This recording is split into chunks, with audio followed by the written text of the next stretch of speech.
Em 64, a experiência ligada dos CPCs foi interrompida de forma brutal. E aí outras experiências aconteceram ainda em 64, por exemplo, como o show Opinião. E aí tinha uma pergunta, né, que é o que você pensa do Brasil hoje? E o show Opinião veio para dar uma resposta, dirigido pelo Augusto Boal, veio para dar uma resposta desse Brasil que estava agora num período de ditadura. E em 68, com o AI-5, o Ato Institucional número 5, aí começa uma outra fase, uma fase muito dura, com forte censura, perseguição, morte de pessoas, né, como a Eleni Guariba, que participou do Arena e que foi morta, assassinada, e que até hoje não se tem notícia do corpo dela. Nós estamos instituindo a ditadura. Que é com verdadeira violência aos meus princípios e ideias que adoto. Fundamentalmente, eu acho que todos esses grupos, esses e essas artistas, né, que faziam teatro consequente com o seu período, enfrentaram, assim, primeiro, uma censura violenta. Segundo, uma falta de condições materiais para que se pudesse fazer teatro. Isso gerou duas coisas assim que a gente consegue acompanhar historicamente. Infelizmente, o término de algumas experiências, né? O enfraquecimento de outras, mas também gerou que alguns grupos foram para as periferias. E aí, esses grupos que foram para as periferias, saindo do centro, do circuito do Bexiga, né? Foram para a periferia também com o mesmo intuito de colocar a realidade brasileira em cena, de questionar o que estava acontecendo, mas com outras propostas que não eram ligadas mais a esse circuito comercial. Essa experiência é uma experiência que, por exemplo, o Teatro Popular União Olho Vivo, está aqui, ó, o Evangelho segundo Zebedeu, por exemplo, é uma experiência dessa. Essa experiência, por exemplo, do Teatro Popular União Olho Vivo já fazia desde 66. Grupos que o Teatro Popular União Olho Vivo, por exemplo, chegava num bairro, apresentava um espetáculo de teatro, depois fazia um debate com aquelas pessoas que estavam ali assistindo, em bairros diversos, por toda São Paulo, fazia um debate sobre aquilo, e no debate acabava aparecendo os problemas locais do bairro, acabava se discutindo os problemas do país. Então, o teatro como meio foi muito importante, né? Ou a gente vai ao bairro e se apresenta numa igreja, numa escola, ou a gente traz, que é uma inovação de um ano para cá, de ônibus, 80, 60 jovens de um bairro da periferia, para vir assistir o espetáculo no Olho Vivo, tomar um lanche com a gente, conversar sobre vários assuntos, inclusive sobre a peça. E essa é a nossa função, desvelar a verdade, trazer a verdade e ter confiança e que, apesar dos erros, a gente consegue alguma coisa. E a censura era algo terrível, né? Por exemplo, o Evangelho segundo Zebedeu, ele é um exemplo disso. Foram feitas duas leituras, né? Antes de encenar a peça, uma em São Paulo e outra no Rio. A de São Paulo, por exemplo, foi acompanhada por policiais na época. Policiais do Estado brasileiro ali que estavam ali acompanhando a leitura. Teve apedrejamento. No Rio, a leitura do Evangelho segundo Zebedeu, ela foi feita debaixo, tinha umas 200 pessoas, foi feita debaixo de rajadas de metralhadora. Aí, a peça ela foi totalmente censurada. Teve que ter muito processo de advogado, de entrar num processo assim, imagina isso, para que se aprovasse a peça com cortes. Depois, o censor ou a censora ia até a sala de ensaio para ver o espetáculo onde ele ia ser feito. E ali, depois de toda uma produção de ensaio, de tempo, né, de trabalho das pessoas, podia ser censurada na íntegra, por exemplo. Então muitas peças deixaram de serem feitas por isso, porque eram censuradas, né? A censura, né? A censura era muito... A gente talvez não tenha noção disso, né? Porque a gente nunca viveu isso. Mas o que acontecia é que, por exemplo, um espetáculo ia estrear e aí tinha que se fazer uma sessão anterior, né, antes de abrir para o público, para o censor. E se o censor falasse, tira essa cena, tira essa frase, tira essa música, a gente tinha que tirar, os artistas tinham que tirar. E se não tirasse, o espetáculo não estreava. Né?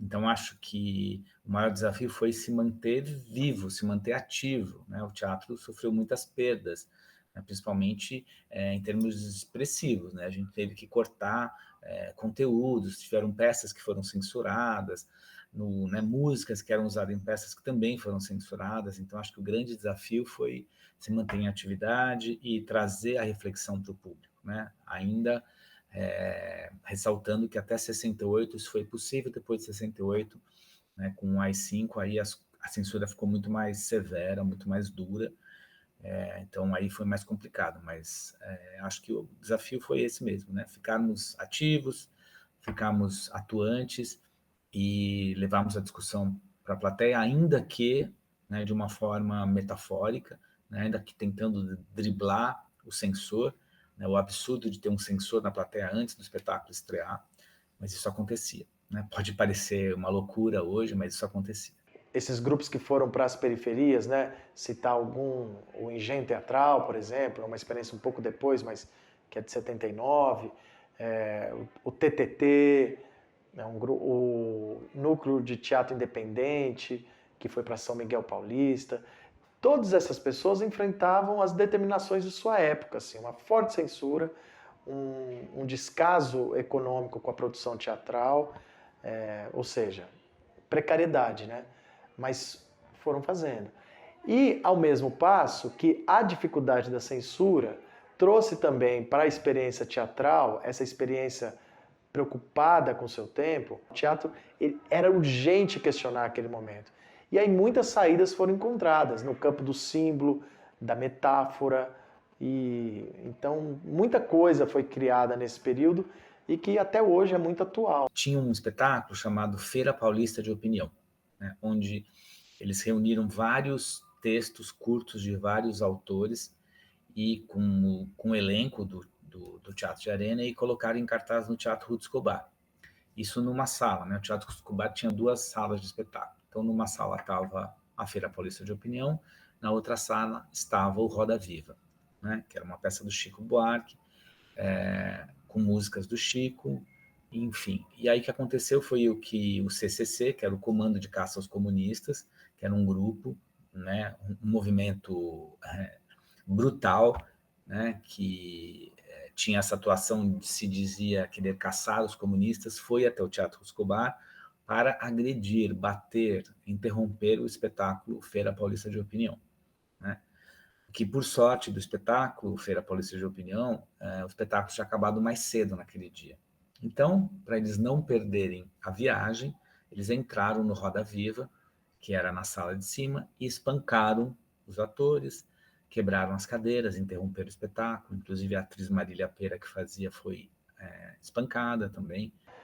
O Tim Urbinati é uma figura também importante, porque o Tim, ele organizou junto com o grupo dele chamado Grupo Forja, ele fez a apresentação da peça censurada Prova de Fogo, que fala exatamente de um grupo de estudantes que estão ocupando um prédio na universidade que a ditadura está pressionando para sair, vai pressionar até conseguir tirar.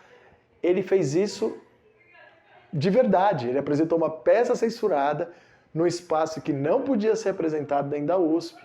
Isso, na época, foi um evento. A peça da Conselho de Castro, ela é um registro praticamente histórico do movimento estudantil de 68. Em 1968, os estudantes ocupam o prédio da Maria Antônia, a faculdade da USP da Maria Antônia, onde funcionava filosofia, letras lá. E os estudantes ocupam a universidade e tentam criar um curso piloto de uma universidade popular. Para que serviria a universidade? O objetivo era esse, criar uma universidade que atendesse os interesses da população, né?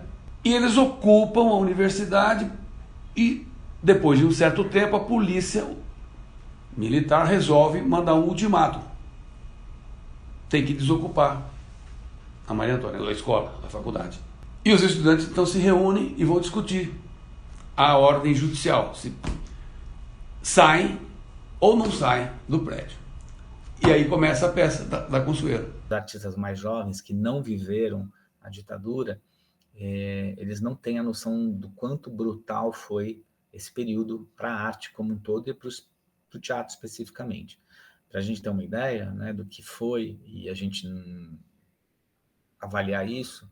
Quando eu era criança, na época da ditadura, e aí todo o programa de televisão, antes dele entrar no ar, entrava uma tela branca escrito censura federal, e tinha um certificado da censura. E existia uma voz que falava: este programa foi aprovado pela censura federal.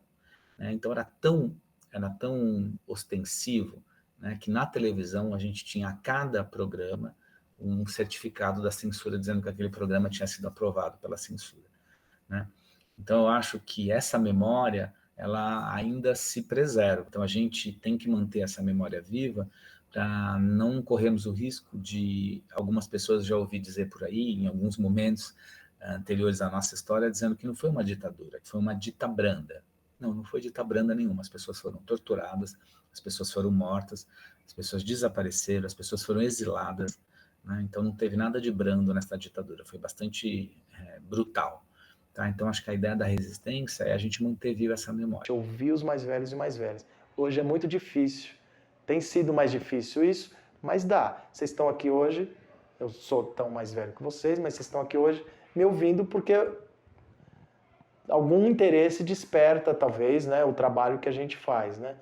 E eu acho que é esse o movimento, é de conversar, né? Conversar. E sim, o teatro eu acho que ele contribui principalmente para a gente inventar uma nova forma de vida, uma vida coletiva, solidária, de respeito, de ética.